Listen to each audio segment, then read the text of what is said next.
అసలు ఒక మగాడు ఒక ఆడదాన్ని ఎందుకంతలా కన్ఫ్యూజ్ చేస్తాడు అనే పాయింట్ దగ్గరికొస్తే అక్కడ లాజిక్ లేదు. కేవలం ఒక సైకలాజికల్ డిజార్డర్ మాత్రమే కనిపిస్తోంది. గమనిస్తే ఈ భూమ్మీద ఉన్న ప్రతి జీవికి ఒక క్లారిటీ ఉంటుంది. పులికి ఆకలేస్తే వేటాడుతుంది, పాముకి భయమేస్తే కరుస్తుంది. కానీ ఈ హోమోసేపియన్ మేల్ అనేవాడు మాత్రం తను ఏం చేస్తున్నాడో తనకే తెలియని ఒక అయోమయ స్థితిలో బతికేస్తుంటాడు. చరిత్రలో చూసుకుంటే కొన్ని వేల యుద్ధాలు, లక్షల హత్యలు జరగడానికి కారణం ఏంటో తెలుసా? ఎదుటి మనిషి మనసుని అర్థం చేసుకోలేక తన అహాన్ని సంతృప్తిపరుచుకోవడానికి వాడు ఎంచుకున్న వైలెన్సే. ఒక స్త్రీకి కావలసింది ఒక చిన్నపాటి నిజాయితీ. కానీ ఆ నిజాయితీనివ్వడానికి మగాడి దగ్గర ఉన్న ఈగో అడ్డొస్తుంది. వాడు తన బలహీనతల్ని దాచుకోవడానికి ఒక పెద్ద కంచుకోటను కట్టుకుంటాడు.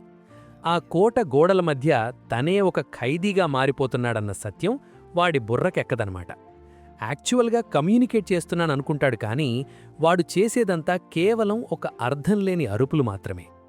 మొదట్లో వేటగాడిగా మొదలైన మగాడి ప్రయాణం ఈరోజు ఒక ఏసీ రూంలో కూర్చున్నా కూడా ఆ పాత ఆటవిక వాసనల్ని వదులుకోలేకపోతోంది. వాడికి కావలసింది డామినేషన్. ఎదుటి మనిషి తన కళ్లలోటి చూసి ఏదైనా అడిగితే దానికి సమాధానం చెప్పలేక టాపిక్ డైవర్ట్ చేయడం వాడికున్న ఒక జబ్బది. ఆ కన్ఫ్యూజన్ అనేది వాడు కావాలని చేసేది కాదు, తన డిఎన్ఏలోనే ఆ లోపముంది.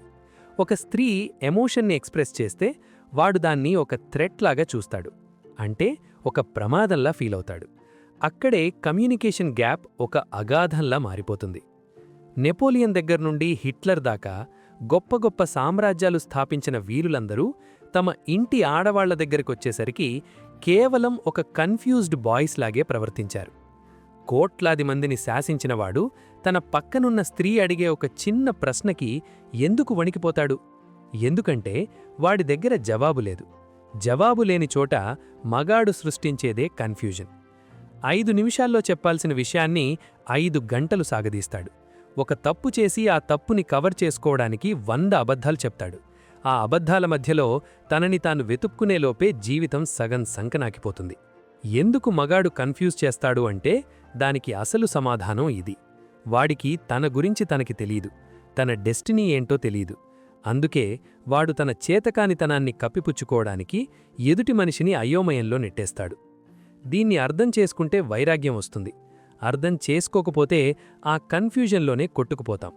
ఈ భూమి ఎప్పుడూ ఎవ్వరిదీ కాదు, మనం కేవలం విజిటర్స్ మాత్రమే. మగాడు మారడు, అది వాడి నేచర్. ఆ నేచరే వాడి అంతానికి కారణమవుతుంది.